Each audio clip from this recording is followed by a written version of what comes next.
What is going on, everybody, and welcome back to the best night of the week, the best show of the week, outside of Locked On Ole Miss, of course. But it's SEC After Dark with your boys, Stephen Willis, Mike Huseman. I'm Jake Thomas, Jeff Beecham. We're going to no Corey tonight. We'll have Boss Man here in a little bit, and no Hammer as well. Guys, good to see y'all. And how's everybody doing? I'm doing fantastic because after watching today, I am confident the Tigers are going to win 162 games and the World Series. And Kevin McConaughey had 4 hits in his debut, so I'm in a good mood. There you go. Yeah, that's good to be, man. We got an Ash good and first Pat game. show. Yeah, Ash and Pat show. We got some Sweet 16 talk. You know, Texas is playing right now.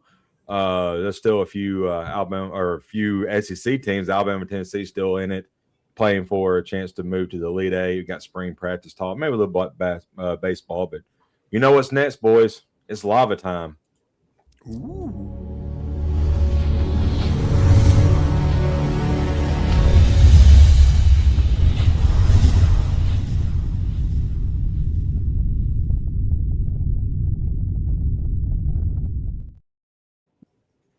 That lava is special. Ain't nothing like it. That is special. Yeah, it is. And I tell you what, the NCAA could not be more happy from what they got on the first night of the Sweet 16. Yeah, that's a good point. Yeah. 1 point games in both the games right now. Yeah, they're both real good. Well, yeah, they've both been fine. I've been watching the Texas game. You know, they got out, they shot, was hitting shots early on. Then, who are they playing? I just drew a blank. Texas playing Purdue. Now Purdue's Yeah. like the serial choker of the NCAA tournament. Right. They're basically Virginia but gold. Right. Yep. Purdue got back in, then Texas kind of went on another run. It's just been a fun game. I ain't watched any of the other game, Nebraska and Iowa. How's that been going? Nebraska, who before the last game had never won an NCAA tournament game, they're up by 2 points with about 9 minutes to go for the Elite Eight. So, okay, yeah, good day for the Cornhuskers. Good day for the Cornhuskers. Sanford, their best players playing well. Makes sense. Jeff, how you feel about Tennessee's chances? Well, I didn't pick Tennessee to get past Virginia, so I don't know. I feel like our chances are great, but not bad. Tennessee's a good all-around, well-rounded team and does well in a lot of spots, which I like. They're just not great at any of them, but it just depends. I mean, they've had a couple players that Mitt's back and doing well, and then is it Gillespie? Is that his name? Has just had a phenomenal run in these last couple games. So if he can keep doing that, who knows? Tennessee's an interesting matchup for some teams too because they're unique, just the way they're made up and play. They're unique, so they could give problems to some people. I was kind of afraid that Virginia, we just weren't going to match up well with them, but I think we out Virginia them. We played better than they did. And then the team we played before them, my man of Ohio, I wasn't as worried about, but they were one of those teams that living down the threes. And I think we shot, I don't know, maybe double the number of threes hit. We definitely outplayed them on that board just for fun. So like I said, Tennessee can do a lot of different things. Yeah. It's just, can they do any of them well enough to win? That's what we're going to find out. Yeah, Texas versus Arkansas in the Elite Eight. Sign me up. I want to see that. That would be cool. Arkansas would was be fight. Arkansas is going to have. That's going to be. I think that's the game of the Sweet 16 is Arkansas Arizona because Arizona's only lost 2 games. They are really good. Yeah, that is going to be a fun game for sure. Arkansas plays that gritty defense, so it's going to be interesting to see what kind of if they're able to. Make the shots because the defense is going to be really good. It's just all about making the shots for the Arkansas team. Yep. Yeah, they have a fairly decent new coach who's not bad. Yeah. It's done well for him. Hall of Fame coach, I believe. Yeah. But should be interesting. Is Nate Oates going to North Carolina? No. Kansas. Who knows if that job? Yeah, if Kansas comes open, I think Nate Oates and Todd Golden's going to be right at the top of the list for North Carolina and Kansas, honestly. Right, that what they ought to be. Yeah, the name we're seeing is for some of these jobs is Dusty May. I don't know that he leaves Michigan though. Pretty good gig there. Yeah, and Michigan's a pretty good. They're pretty good right now too, and that's what Alabama's got net. So we'll see how playing well. how it goes. But you know, and you know, especially this late in the season in March Madness, all depends on who's making their shots. You know, anything can happen. You can get upset by anybody if you're making the shots and the other team ain't. Yeah. And that's why I think Arizona-Arkansas is such a fun game, because Arizona has 7 guys that score double digits. Arkansas has Acuff, who are totally leading that team and is hot right now. Yeah, right. Yeah. It'll be interesting to see. Absolutely. We're about to have Boss Man in as well. What's up, Boss Man? Welcome in. What's up, y'all? Good to see you. Good to see you. Yeah, we're sitting here talking. The NCAA's got their wish basically for the first 2 games of the Sweet 16 because they're both excellent. Yeah, catch me up. I've been out of the loop. I've been working. What's been going on? Texas is up by 1 point over Purdue, 70-69 with about 4 minutes left. Nebraska is up on Iowa, 62-59 with about 7.5 minutes left. Okay, getting interesting. Somebody page Hammer here. He had Purdue going all the way, winning the national title. So, wow! Yeah. So Texas is the one that kills that. He'll have a rough night.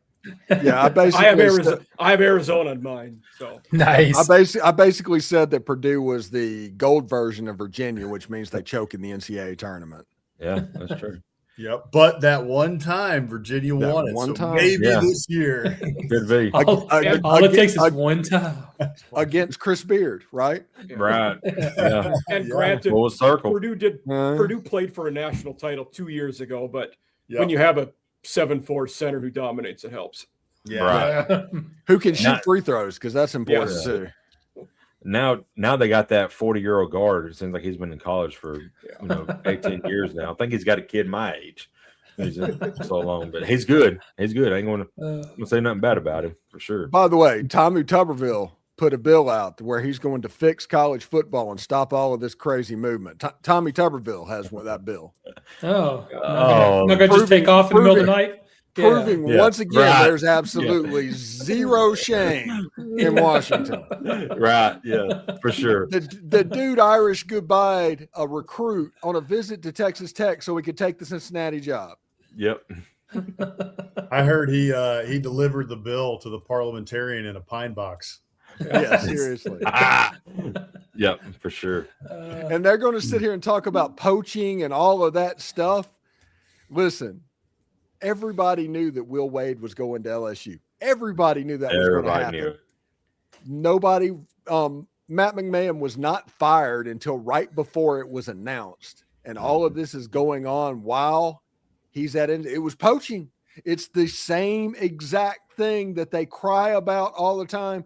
They do it to the schools themselves. Mm-hmm.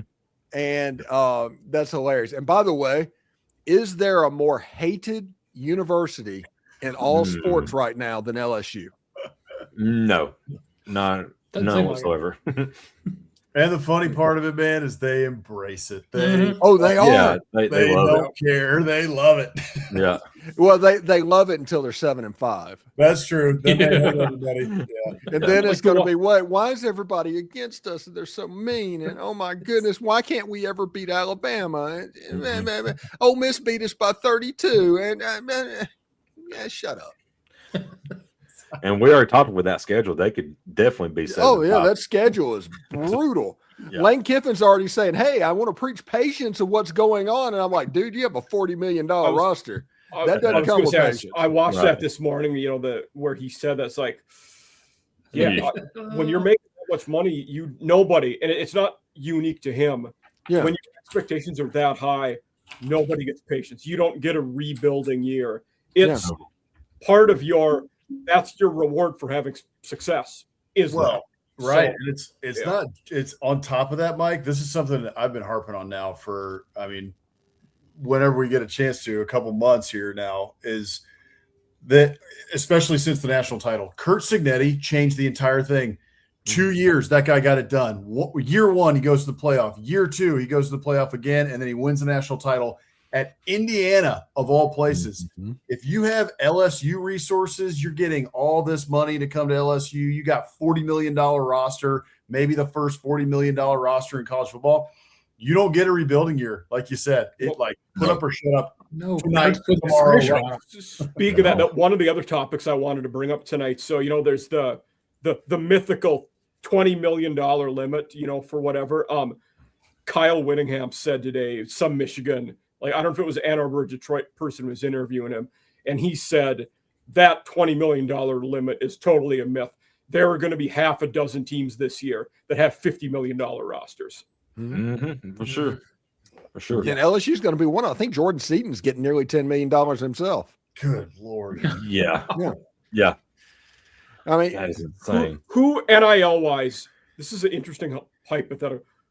Who is making them? If you could think of one guy, who do we think is the highest paid NIL guy this year? It's got to be Arch, right? For me, it would be either Sam Levitt or Darian Mensah. Because it's going to be some of the change schools, I think. Yeah. No, I think the NIL is coming to go from deep pockets. Now, rev share, that's a different story. Okay. But for the NIL, that's coming from a different pot. So if you put it all together, I think Arch has a good thing. Now, if you look at rev share, up there too. They had to overpay that quarterback coming in to LSU because they lost him. They did the embarrassing thing where he left. Lane Kiffin went out there and tried to re-recruiting. They had to offer him basically double what they were offering before. So his rev share number is probably astronomically high. Yeah. Good Lord. Are we maybe 3 years, either 2 or 3 years removed from thinking that whoever got the $8 million, probably Nico, contract was just so ridiculous? And now we got 10 and that was basically $2 million a year. Yeah, $2 million a year. And now it's escalated so quickly. Jeb, that's a great point. I mean, I don't know if you guys saw this interview. I can't remember who did it, but Josh Pastner, who's at UNLV now, was at Georgia Tech for a while. He did an interview, I think it was yesterday, and there was a couple clips coming out on Twitter. He was talking about he was regretting his time at Georgia Tech about they had 2 players. They had, I think it was the ACC Player of the Year and also ACC Defensive Player on the Year on the team that Georgia Tech won the ACC, I think, tournament championship with. And that team won, and it was the first year. The next year was NIL gets put into place.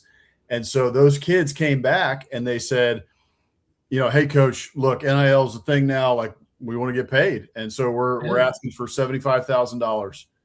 75,000. 75,000. Both 2 players, 75,000.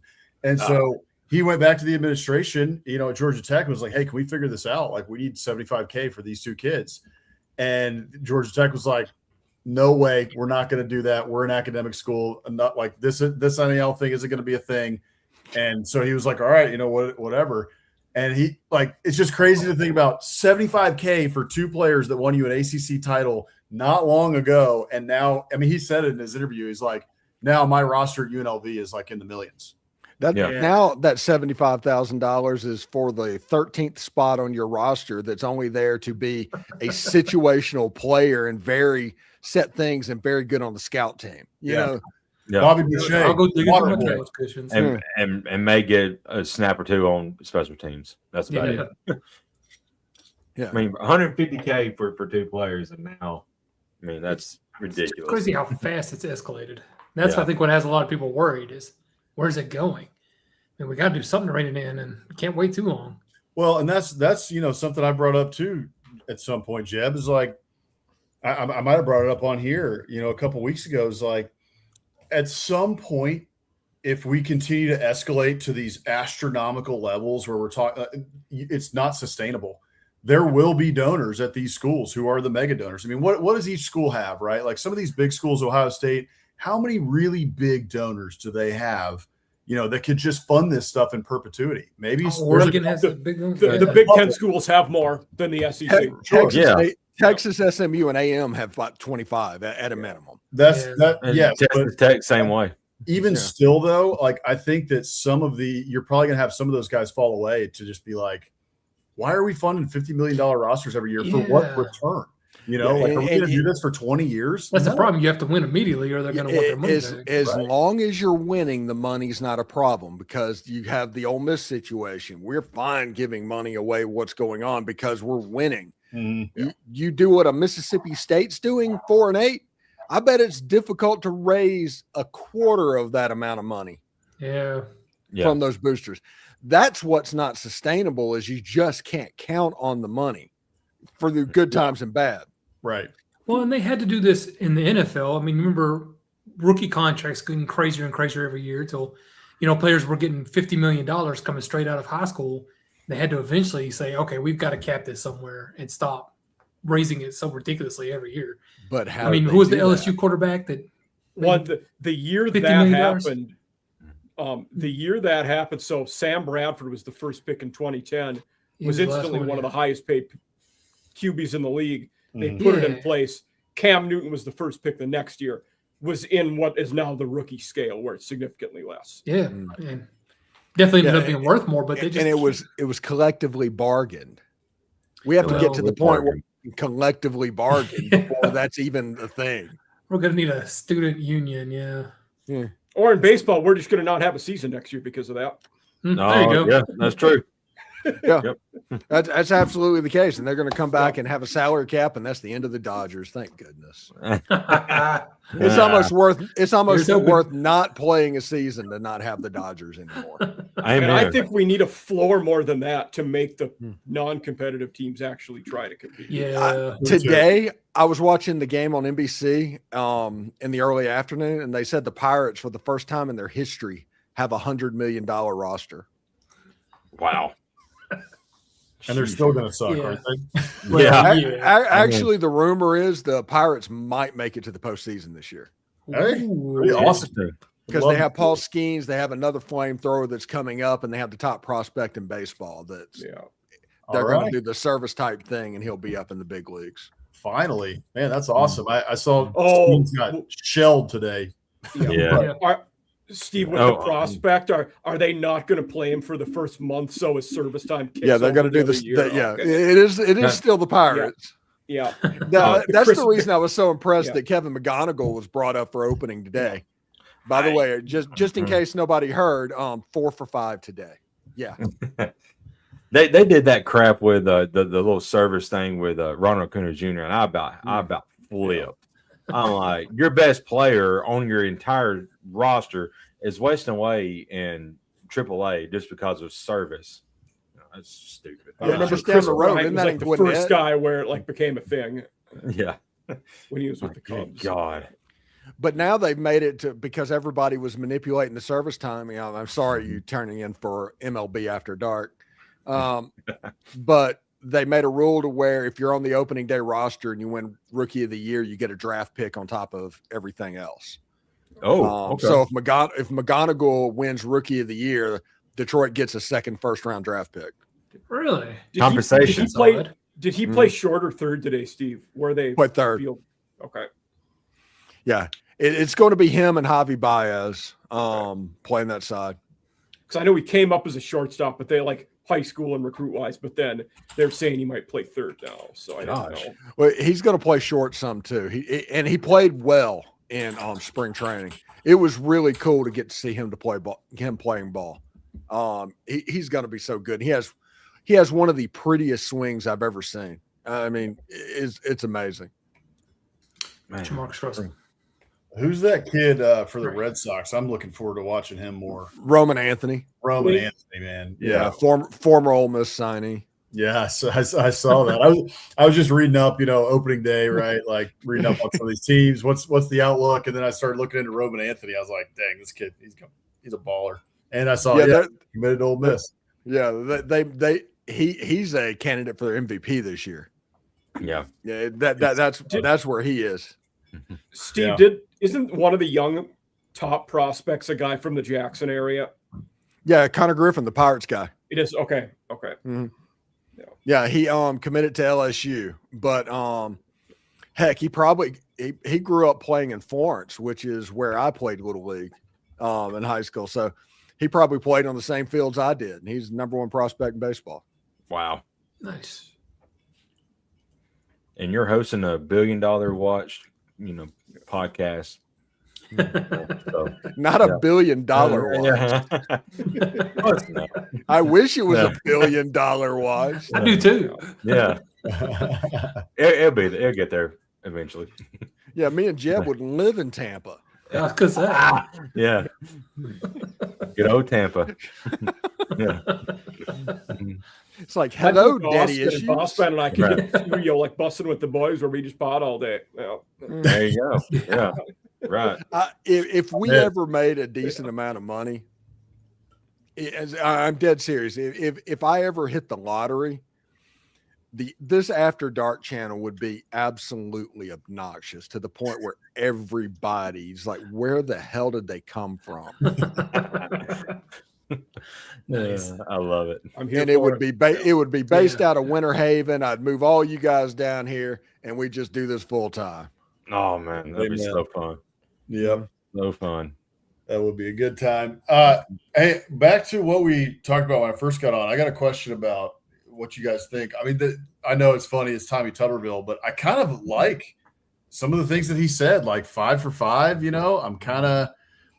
if you get like a waiver. I've heard, I can't remember if it was in his bill or not, but I've also heard like potential fees or something if you transfer interconference. That might not matter because teams are going to pay whatever, but maybe it might limit that a little bit. So anyway, I was interested to hear y'all's thoughts on those proposals.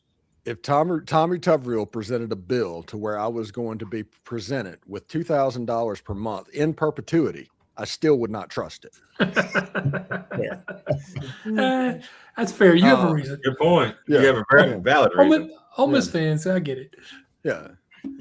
Lay Senator X. Senator Yeah, X there you go. this proposal Yeah. down. Yeah, it's one of those things. It's like, well, I would trust it more if Ted Cruz said it. That's where we're at with Tommy Tuberville. Well, he sent the bill in from where did he go? Cuba? No, he didn't go to Cuba. Well, Cancun. Right? Cancun, Ted. Yeah, yeah, right in the middle of the ice storm. That was great. yeah. I lived through that. I remember that very well. Yeah. Yeah. That may be one of the last bills he introduces because he's running for governor here in the state of Alabama this upcoming year. I think it's last year. Yeah, Toville. Yeah, that's why he's stepping down. And he'll probably win. But the good news, the only hope that I have is maybe there's enough Alabama fans that are willing to put school over everything else. they may do it. Very possible. It's one of those, I honestly wish nothing but failure in his life, and there cannot be a good thing that happens to him that isn't like the work of the devil. And and I can wish him only the worst moving forward. I mean, he's a snake. He literally had people packing up the football offices at halftime of the Ole Miss Mississippi State game so he could go to Auburn that night. All of the recruiting. David Cutcliffe came in, had no recruiting files. All of that got taken. He's a snake. And listen, Tommy, if you want to curtail all the transfers, a one-time transfer policy, why don't we move that over to coaches as well? Ooh, I love it. Very, very good point. I think the only way that he wins governor, to get the Alabama fan vote is to have like AI or hologram Bear Bryant give him the endorsement. Yeah. Then maybe he wins. He doesn't get that, man. I don't know. I was thinking, is he going to go after Nick Saban, try and get him to back him up? It's the only thing I can think of. That would win. I guarantee, Jeb, he's going to do that to try to have round tables or something with Nick Saban. Yeah. Just randomly, and I'm sure Lane Kiffin will get to this thing as well. But I just randomly wish shingles on him. That's awful. That's awful. Yeah. I wouldn't wish that on anybody except Paul Maneri. Welcome to the SEC. Now we're back. This is SEC After Dark. That's right. Yeah. Oh, we're free, everybody. Things are looking up now in Gamecock baseball. Somebody, I was on the SEC Squad show this week, and the Locked On Gamecocks host was there, and he's talking about Paul Maneri has forgotten more about baseball than I'll ever know. And I was like, well, he has. Yeah. My thing with him, and at the time I loved the hire. Then this last weekend in Boston, you guys talked about it last night. It's like, this 80 game stretch isn't gonna, cloud my career and get in my way. Basically, it's all the fans' problem. Just trashed everybody. Trashed everybody. Like, wow. here? Yeah. It was a university fan, like everything. Just didn't give me enough time, not patient enough, everything. Yeah. It was everybody else's fault. And that's when you know, like, man, this was not right. He's going down the Hughes freeze. You know, it's like, dude, blame everybody else. They won 2 titles in a row like a decade ago, and you had a losing record 2 years in a school where that shouldn't happen. Yeah. And I get, look, these guys who have made it to this level, like, you've got a big ego and everything, but it's very odd to me, even if something like this doesn't work out, as like a 60-year-old something man, who has a great career behind you, 100%. Like, you can, yes, he does have a good career behind him, long time in the sport, etc. To then, like, be in that stage of life and just, what, it didn't work out, to come out and then just start bashing everybody, which typically, by the way, is completely against what you tell your players in a locker room. For, like, that's not what you teach people. So then to go out after that happens to do that, I don't know. I think it just says a lot. There was no self-accountability in the way he handled that last press conference. Like, oh, come on. Yeah, come on, man. Yeah, it's like, okay. And at his age, with his success, it's time for me to step away, guys. The program's in better hands now. I appreciate my 1.5 years here. Good luck. And then everybody would be, yep, see you later. Yeah, it is what it is. Look, it just didn't work out, and look, I'm proud and thankful to have been the head coach for the Gamecocks, and was proud of my time at LSU, and just wish nothing but the best for South Carolina baseball going forward. I was proud to recruit those kids, blah blah blah. Yeah, just leave it at that, dude. Take the high road. Like, you're in your 60s, you got a national title, nobody's questioning your baseball acumen in terms of your entire career. Right off into the sunset. Like, why are you bashing everybody and throwing everybody on the bus on your way out? Right. Yeah. And this is I was talking to Chris Marlowe, Locked On Gamecocks. Mm-hmm. One of the first things he did was cut down the off-season days of lifting and all of that stuff from 4 days down to 2. And then once the season started, it's like, we're just not strong enough. We're not fast enough and all of that. And it's like, man, what? Who saw that coming? I wonder why. That's a direct line to that.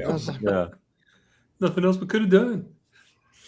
Yeah, I don't know. It's one of those in a long line of hires that, schools get sucked into, where you get, there's a guy whose name's on the tip of my tongue, and it's not coming to me necessarily, but, guys who won a national championship previously, who then some schools like, oh, we got to hire this guy. He's going to bring that magic back to, what we're doing here. Let's pay him a bunch of money to do that. And then it doesn't work out. Maybe he might have coached at Texas A&M. I can't remember his name, but there's many coaches like that. Mm-hmm. You're talking about Gene Chizik, right? Yeah. Oh, man. Sure. Yeah. Yeah. Or maybe Fimbo Jisher. Bimbo Jish.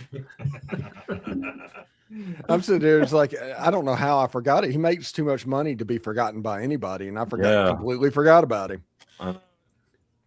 Maybe that's because he's not picked on weekly by Lane Kiffin. Mm-hmm. And based on how Jimbo has acted since A&M let him go, I think he's okay with being forgotten. I think he just wants to do his own thing and collect that check, and he's probably living his best life right now.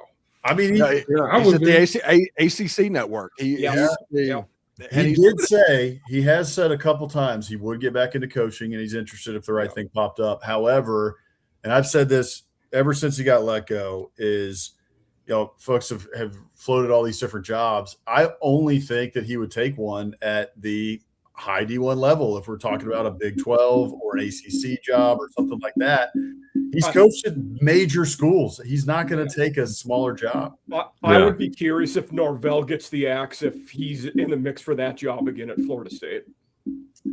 Ooh, that would be interesting. He mended a lot of those fences last year. It was Freddie Stevenson and one of the other Seminoles from the 13 team won the title. They do a podcast, and he was on there, and he said, it was the best place in my career. I never should have left. Sometimes you leave places for the wrong reason, and it's just not. Grass isn't always greener. Yeah, exactly. Yeah. It's the Scott Frost thing, right? Exactly. Yeah. If he would have stayed at UCF, he could have won 10 games there in perpetuity. He went to Nebraska. He got way too personal. He won it so hard he turned into Gossamer from Bugs Bunny. He's like, I love you, and just squeezing him to death. Yeah. Yeah. And he was too tight holding on for himself to be good. And he struggled. FSU, I would honestly be surprised, and really that's because I have an aunt who went to FSU, and she's a diehard. I mean, War Chant recruited, like she's followed it all. She follows it very, very closely, and they hate Jimbo Fisher. The fan base, they still can't stand him, and it really, I mean, it's the way that it all went down. But also, if you rewind to, what was it, 2017, I think, or 2016, when that was all going down, that last year at Florida State with Jimbo was abysmal. It was very bad. That offensive line was terrible. It was his only bad year, really, there. The only year, that's true. But it was still like the fan base was kind of getting a little annoyed, like a little fed up. And then that year happened, and it was like the perfect storm. It was like, we're done with this guy, and we're sick of it. And then the way that he left, he would still have to mend some fences with the fan base, I think. Yeah. Actually, that's a good point. Even if you've mended fences with some of the people there, the fans are going to be harder to win back over. Well, I've been on a team when the fans revolted against coaching hires. So, and here's the other thing about that is that, you know, you've got a few of those. Fan of team. What was Jimbo's big gripe with Florida State at that time? They don't give me enough resources. Yeah. They don't give me enough money. Everyone else is outpacing us in terms of facilities and money and buy-in and all that. And so all good athletes for them. Good to see you. So that's true. Aren't they dead right now? Let's go to right now. Like, if they fire Norvell, even still, like I think Florida State is going to be playing the catch-up game in terms of resources. Maybe, and they've never had a lot of even when Bowden was there and a legend, they were not paying their assistants well relative to the other top programs. Right. So I would be surprised. And the other thing, even this is on Jimbo now, is just Boilermakers win last second shot. Whoa! Wow. Bro, hammer saved by the bell. Yeah. You know what's interesting? You talk about Florida State being down. They are the number 3 school in the state of Florida now. Because they'll never have enough money to compete with Florida at the high level, and Miami is wealthy. Yeah, they're spending money. Yeah, they can legitimately play this game, and I don't think Florida State can right now, even because they're just such in a pickle at the moment. Ooh, Iowa beat Nebraska too. Is there a scenario? Oh wow! Where UCF passes Florida State? They are in the Big 12 now. They are the most populous school in America right now. They have over 70,000 students. Yeah. Mm-hmm. You would have to have. I don't think they have the donor base. I wonder there. You know, you talk about NILs and connections. Could they get one with Disney, which would be just a windfall if they could do it? I don't know. Central Florida. Which area are they in? Orlando. Are they in Orlando? Oh, okay. Yeah. Oh, yeah, maybe then. Yeah. Well, USF is Tampa, right? So USF. Yeah. Orlando. Yeah. I like USF better, but no, you're right. Once USF finishes their new stadium, they're going to be a problem. Yeah. Yep. I want to go see a game there. Yeah. To me, the wrought iron USF fence around the campus is awesome. Yeah. USF is a candidate for conference expansion. Yeah. When it happens. They'll be in the Big 12. Yeah. UCF. Having them and UCF together makes sense, being rivals. I don't think I have to look back. I don't know enough about UCF, but I feel like this was in USF. I think it's the same way. This is probably 20 years ago. They became very aggressive on expansion. It just like, hey, the university enrollment, all that, it ballooned like crazy, along with the state of Florida, just the population growing. But I would be surprised if they ever took Florida State. I think it's going to take 10 to 20 years for that to happen, just because of the deep ties of Florida State. Like, Florida State football goes back to Bobby Bowden in the 70s, you know what I mean? Versus UCF and USF, it's just kind of a newer newer tradition, and also the same thing with their students and their alumni, right? Like Florida State alumni goes back a long way to caring about football. Yeah, that's fair. And the size of those schools has not been the same, nor is the buy-in to football. And also, there might be 70,000 students at Central Florida, but most of them are transient. Right. That's fair. That is absolutely true. Joel, I've been trying to find it here the last couple of minutes. I can't seem to find it, but I saw it on Twitter maybe a week or two ago. But somebody had posted like all the SEC coaches who have been fired the last decade, I think, is like top 10. Auburn had 3 coaches on there. So Yellowwood is putting out a bunch of money for them just to be, mediocre. And if Golish is, which I think Golish can probably win 8 to 9 games there, but if they fire him, my gosh, that's 4 on the books for him. So they're not mediocre. They would pray for mediocre right now. They would. That is true. So would Arkansas. Mm-hmm. Yeah. But hey, Arkansas took clocks off the walls in the facility, so they're going to be fine. Yeah, good. Smart. Very smart. Yeah. So it's like a Las Vegas casino now where there's no concept of light outside or time. Right, yeah. No, take the clocks down. You're going to be fine. Arkansas has everything in control. No more looking how much longer we got to practice, how much longer we got to lift weights. Just go out there and do it. Goodness. Hey, Coach, I got class at 2. What time is it? I don't know. Yeah. Yeah, right. It is shut your mouth 30. Yeah. We're going over an inside zone. We saw the film. Y'all don't know how to run this. Oh my gosh. They don't know how to play defense either, so they got a lot of film sessions there. Listen, I was the 7th best coach in the American Conference. There's a reason Arkansas hired me. Clock's coming off the wall. I know that we all take hate online for a multitude of things on Twitter. I've been taking some lately for that exact thing, Steve. This dude, one of my articles for Farrell, just going at me because I liked the Golish hire more than Silverfield, and he was an Arkansas guy. But I like, how can you say Silverfield's such a better coach and he won in a tougher spot? Like, dude, he took over a 12-win team and never got that many wins. Right. Golish took over a team that won 4 games in their last 30 and never lost one fewer than 7. We're not on the same playing field here, people. Yeah. I think Golish is a really good coach for sure. He is. And it's going to be nice to see. We like to poke fun at Auburn because, right. But they're going to be competent offensively this year. Right. Defense may be a struggle, but offensively they're going to be good.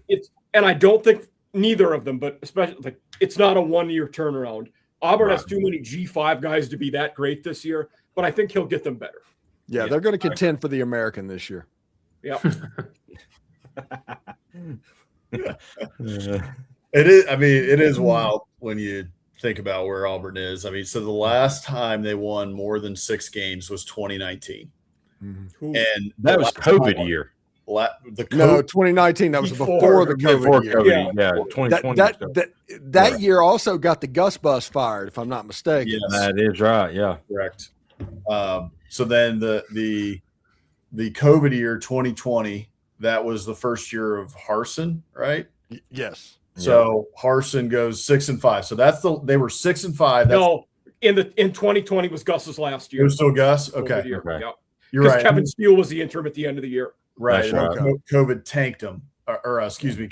They got tanked during COVID, but the recruiting tanked at the end of that year. I remember that. Everyone's like, what the hell is going on with Auburn recruiting? Yeah. I know that because Auburn was the last win of the Will Muschamp era because they were 2-8 that year. With the wow. Okay. Good. Also known as Corey's twin. Yeah. Right. But that was their last winning season. Was the COVID year 6-5? That's rough. I wish I didn't know how that feels, having to rebuild from terrible coaching hires. God, I feel for them. And one of those years, it was either 2020 or 2021. They were playing Ole Miss. Auburn got gifted a touchdown that was touched by a player that they said it wasn't. that ended up should have been a touchdown for Ole Miss that would have won the game. Oh, wow. One of those 2 years that happened. I think that was the 2020 year because 21, y'all got it. Well, no, 21, Auburn beat Ole Miss too, 31-20. One of those is in Oxford. No, it was in 2020. It was the 2020 game because 2021 was the Matt Corral got hurt game. Yeah. In 2020, they won by a touchdown in Oxford early in the year. Yeah. Well, in 2020, my team was being coached by Jeremy Pruitt, and it only makes me hate Alabama that much more. That makes me want a Big Mac. Sorry. Yeah. Have y'all tried the new Archburger yet? Actually, I have. It was not bad. I haven't, but I heard they are good. Yeah. I heard. Is there an NIL deal for that? Because if there's not, McDonald's is dropping the ball there. Yeah, they could be. There should be. Yeah. Hey, speaking of another guy who's got Florida State ties, maybe Jeremy Pruitt gets the Florida State job. That guy should never get another chance to be a head coach. He's so bad. An assistant somewhere now, ain't he? Just like an analyst or something. Great defensive coordinator. He might be an assistant at the local golf course. Let's see. Yeah. I thought he got like an analyst job somewhere. There was a rumor that was going to happen. South Carolina, wasn't it? No way. No, I didn't think so. No. So the last time Wikipedia has it, the last time he was a senior defensive assistant for the Giants in 2021. Yeah. Oh, that was the year after. There was a rumor. I know he's been a high school coach down in Alabama. I forgot what school it was for. He was a high school coach, but there was a rumor he was. I was wondering if I was thinking Maryland for some reason, but I don't. Yeah, something like that. Something weird. Was there kind of show cause on it? That would surprise me. I mean, Maryland with Jacksonville State. Yeah. Oh, really? So that's funny you say that because when you said with the Florida State ties, Charles Kelly's another guy with FSU ties and is doing very well at Jacksonville State. Right. It's very interesting because there are not superstars right now like there were 5 years ago. No. So it's more of a coin flip than it ever has been in coaching search. Like Will Steins, although he feels like he might be a little bit gimmicky right now, but he still is an up and comer that people thought well of. Who's that guy now? You know, who I guess Charlie Weiss Jr.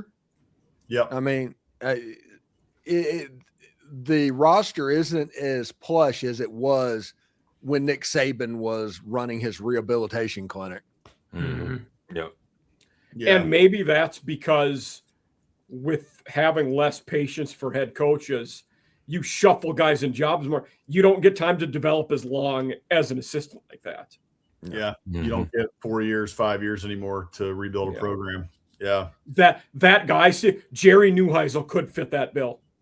Yeah. Yep. He's now at Northwestern. Yep. Yeah. Glenn Schumann.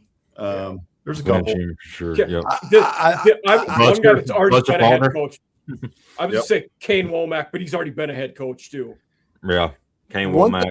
One thing that I'm curious about is whether or not Colin Klein's going to be Kansas State's Oklahoma Mike Gundy, or if he's going to be a guy in 4 years that makes bank and goes to the Power Two. Very good point. And what if he goes the third option and they fail? They've not won, historically, they've only been good under two coaches, Kleiman and Bill Snyder. Yeah, that's true. Yeah. So I like Colin Klein. I think Texas A&M, with him being gone, I'm curious to see what that looks like with the first-time coordinator. I'm a little worried too. Yep. Yeah. Especially with the strides we know Marcel Reed's got to make if A&M is going to do any better than they did last year, right? And the big thing we've talked about there too, boss man, is that O-line is going to be pretty green behind the ears. They could start early on. Yeah, it's the problem Texas had last year, which we hammered in the preseason. Like, hey, look, if Texas is not going to be national title, arch Heisman thing, this is where it's going to be an issue, and that was the issue, up until later in the season when those guys started to mesh, and so A&M now is dealing with the same thing. We got a lot to replace along the O-line. Although I will say, I've been listening to Mike Elko's, his press availabilities, and he's been saying that he feels like the offensive line is the deepest he's had it at A&M since he's been there. So that's 2 years he's been there. Year 3, he's like, we got athletes all over. Like, we feel we can interchange them a lot. So that's good things, to hear from Mike Elko. You trust him, but at the same time, let's see it, right? Let's get into week 3 and see what we're feeling. That early game at LSU could be fun. Is Formby starting? Is he on first team? He should be. Yeah, he should be. Mm-hmm. Is he at guard? Is he at tackle? Do you know? I don't know. That's a good question. Okay. I haven't seen. Yeah, I'm pretty sure LSU gets Texas A&M the week after LSU plays Ole Miss. They do. So you want to talk about a tailor-made thing? Ooh, yeah. If you are good at all, and we all know that Blake Baker has not figured out how to stop a running quarterback yet. Nope. That game's in College Station as well. If Lane Kiffin loses to Ole Miss, there's a chance that it gets ugly in Baton Rouge. Mm-hmm.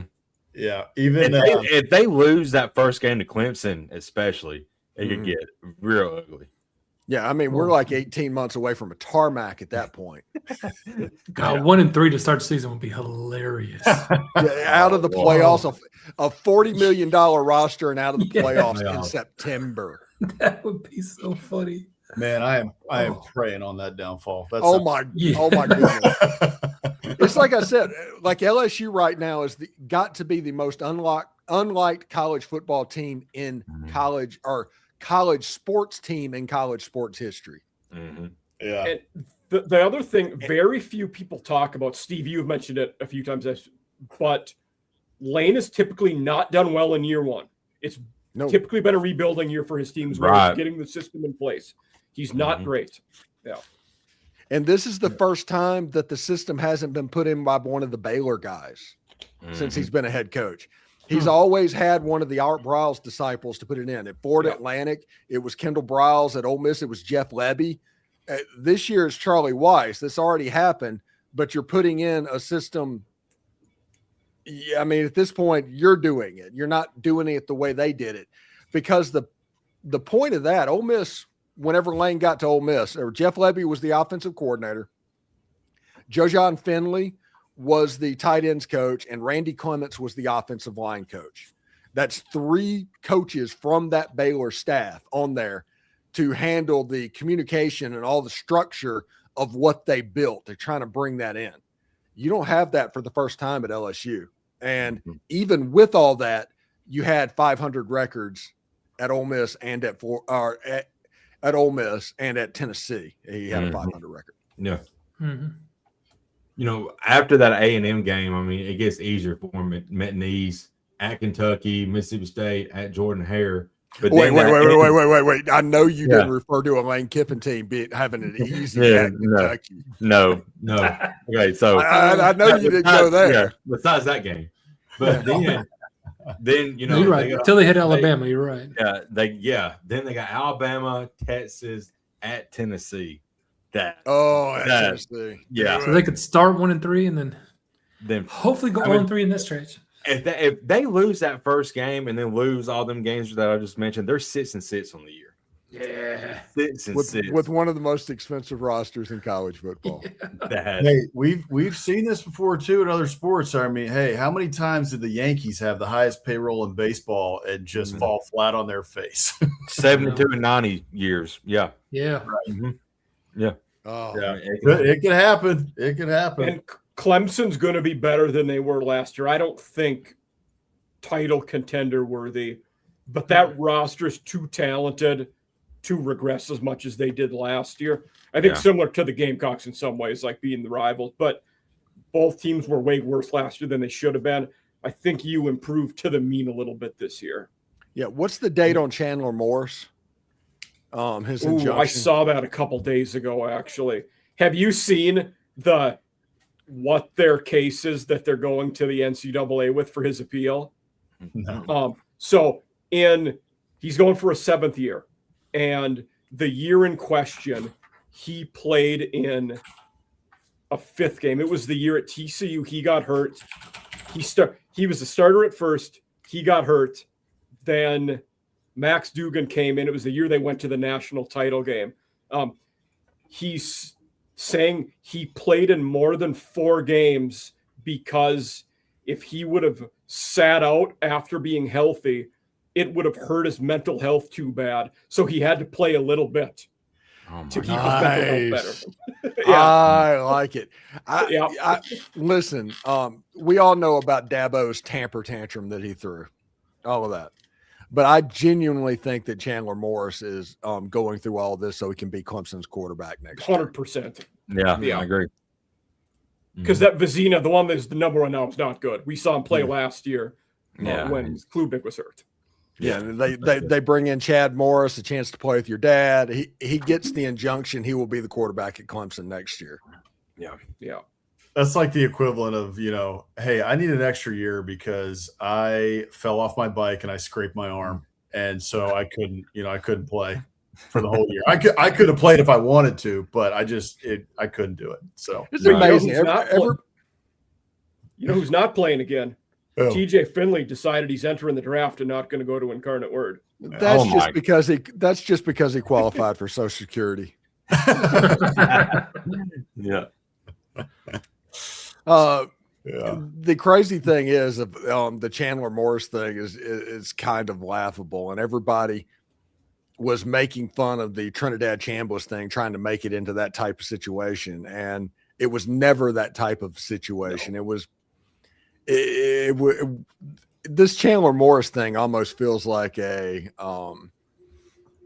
what's the word for lawsuits that are like garbage that's just being thrown out there? That's kind of what it feels like. Frivolous lawsuit. Frivolous, yeah. I would agree with that. Yeah. But he might win if the judge that he picks in Virginia is a Virginia graduate and he assumes that he's going to be there. But I'm telling you, the hilarious thing could be is he qualifies and they pass the ghost transfer thing. Yeah. To where you could be punished for taking a ghost transfer. And then Chandler Morris is just kind of stuck with like Bo Pribula and like they have quarterbacks all now you have Virginia with one of the top 5 QB rooms in the country because you have Chandler Morris, Bo Pribula, Eli Holstein, all there. Right, all about playing time. I don't know when they decided they were going to take football seriously. They go through these ebbs and flows of we really care and we don't care at all, and there's nothing in the middle. They're one of my teams that I think they regressed this year, though, because last year when the win totals came out, I was smashing the Virginia over because their schedule was so weak last year. And in year 3 of Elliott's, like they're obviously going to be – I didn't know they'd make the conference title game or be that good. But I do think they regressed to some extent this year. I agree. They're also staring at the James Franklin monster that he's about to build in Blacksburg. Yep. That's not a joke. Keep an eye on that. It was I think, in my opinion, look, I wish him luck. I love going back and seeing friends who were in Charlottesville who went to UVA, but it's been a long, tough road. And last year, other than 1 year or 2 years under Bronco Mendenhall, that they were good, it's been 20 years of pretty rough. And Virginia Tech has owned that series in that whole time span, except for last year. And so now I think with James Franklin back, I think your time is now up. Right. Again. Yeah. Again. As long as zero game, though. What's that? What's up, Mike? I would say we got the sweet week 0 game, though. Virginia, NC State, Rio in Brazil. Week 0. Oh, wow. Okay. Yeah, James Franklin probably owned that series with Virginia as long as Virginia doesn't have like a number 10 by their name. If that happens, James Franklin has no chance. But as long as Virginia is unranked, he will handle what's going on. Yeah. And UVA is a tougher schedule, too, because they got non-con. They got West Virginia at the Panther Stadium in Charlotte, and they're going to be better in Rich Rod year 2. Yeah. It would be it'd be fun to see UVA sustain. I think part of what happened with UVA is one, Tony Elliott changed his philosophy a little bit. Like he was going heavy recruit and then supplement with like 20% portal. Last year it was like, to hell with it. We're going like 60% portal. They portaled in everybody, and they just went for broke. And he did a similar to Signetti, like try to get upperclassmen kind of thing, and it worked.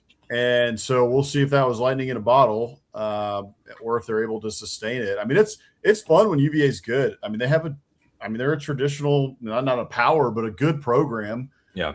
And they were, when I was growing up there, when Al Groh was the coach, they were fun. They were top 15 every single year. Mm-hmm. And so to have them not be good for so long has been rough. I think what happened is in part, so Tony Elliott changes his philosophy a little bit and is, kind of catches lightning in a bottle, gets Chandler Morris in, year 6 does great. And then the other part of it is I think UVA is looking at when Tony Bennett leaves, right? The basketball program. We don't know what's going to happen with that. We have no idea if they're going to be good. They were good this year, so they made a good hire. But at that time, it was shaky. And then you've got all this kind of realignment stuff, Super League, who knows what is really happening. And what does UVA continue to hear? It's like, well, maybe they get into that. Maybe they don't, right? Like, are they really good enough, football-wise or athletics-wise? They're great at lacrosse. Who cares? Doesn't make any money, So. They were good at baseball last year. Again, nobody cares. Again, baseball doesn't come into effect with Super League. Well, and same thing. They just lost Brian O'Connor, right? Yeah. He's at Mississippi State, and he's kicking ass down there, right? Yeah, he's really good. They're really good, dude. They're going to win a title in the next 3 years. So like, I think UVA has been seeing that and it's kind of like, all right, we got to really invest. And football's the engine. Everybody knows it, right? We got to invest. We got to figure this out because we can't get left behind. Yep. And the cool thing about it is the Tiki Barber era uniforms are starting to make appearances again. Mm-hmm. And that is something they've needed to do for a while. Mm-hmm. I agree. Yeah, those are awesome. Steve, just say, let's go back to the LSU real quick. If they win that first game against Clemson, that Saturday, September 19th matchup at Vaughn Hemingway Stadium, all eyes are going to be on that. You got to have, the primetime slot. You got to have all of that because it's going to be a huge game. Oh, it'll be a night game. I think game day is already reserved rooms. Okay, good. They better be there for that game. There aren't many big games that weekend. I looked at that slate already. Okay, and it's probably the biggest regular season football game that has ever happened in Oxford at that point because of all of that. Yep. And it's going to be nasty. It's going to be vitriolic. It's going to be a game that I don't come within 1,000 miles of, honestly. It's like, I do not even want to be there, but I'm sure there's certain people that do. Mm-hmm. And Ole Miss has more talent than LSU. Mm-hmm. That's the thing that you don't hear. They have a more talented team. Right. And they have the top quarterback in college football, the top running back in college football, and the top kicker in college football on their team. That's not something that you can say about Ole Miss every year. Mm-hmm. But they can this year. And it's up to John David Baker to keep the Ferrari between the lines.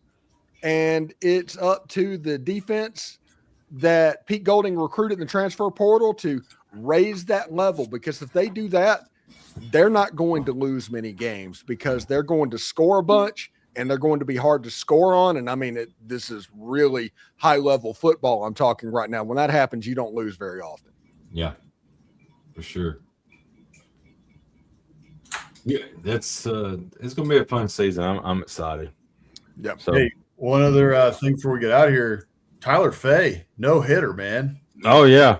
That's against Florida, and then Florida fans have an absolute meltdown because they got swept. Now they're like, they've been saying their coach is awful, and I don't know. People don't like him for some reason. I don't know anything about that coach. I just know that they cannot stand him at the moment. So anybody want to like me? Let know. He's one of those people apparently that tries to fight everybody. Okay, so it doesn't matter if you're with him, against him. If he will try to fight you. Okay, yeah, it is like a drunk guy at all times. Yeah, I think that's why. I hope you. I mean, it sounds like you got past it, but yeah, I think that's part of it. He was out in the off season for, I mean, he took that leave of absence. Rumors about what that was, who really knows? But I mean, if you're having to take a leave of absence, and it's not like immediately obvious that it's like a medical emergency in the family or something, right? It's like, what the hell's going on?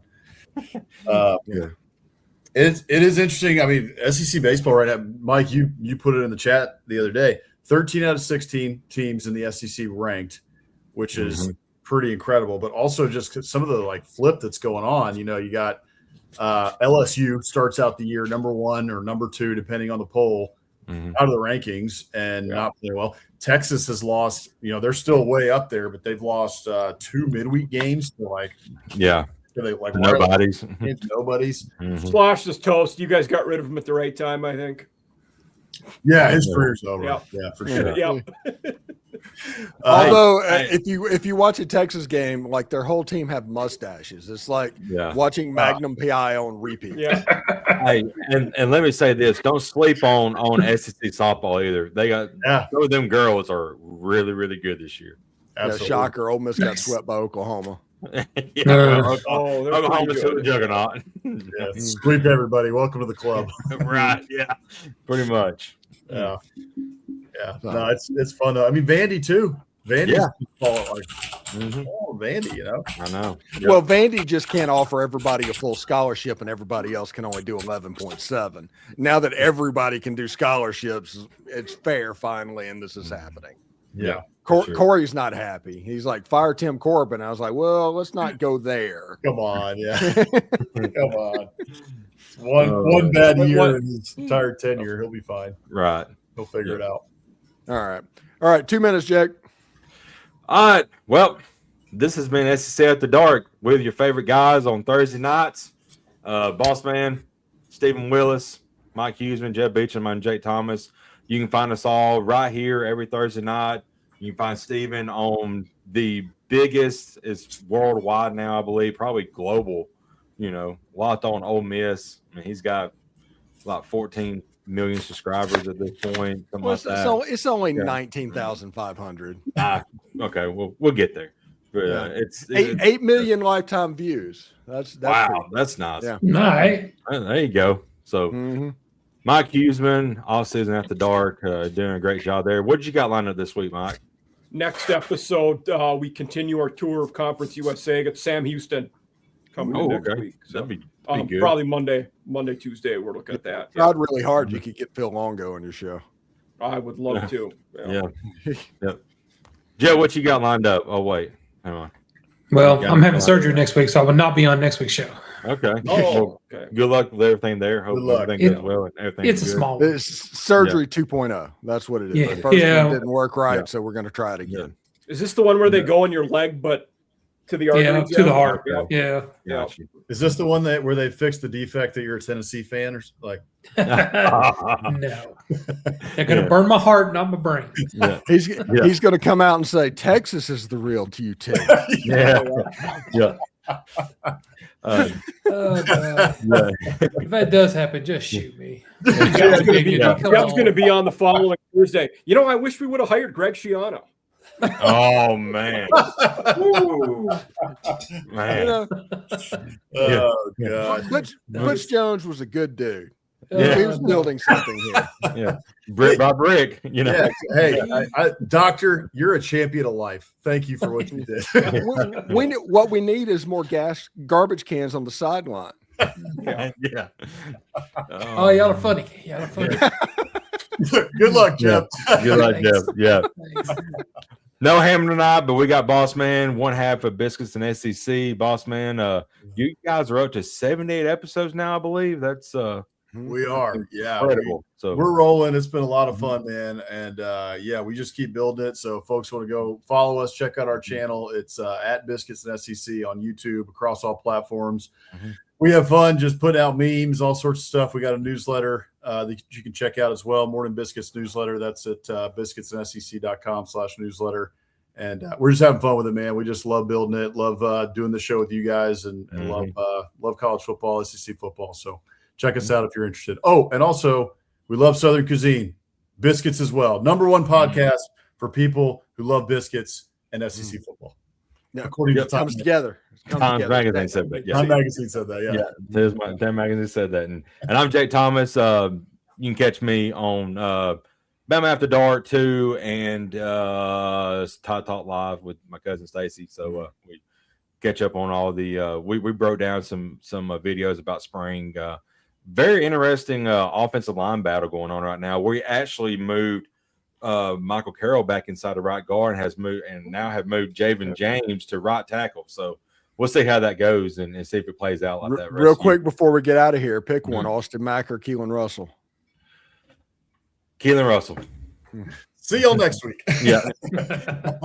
And together we are SEC After Dark. We will be back next Thursday night, barring any kind of madness happening.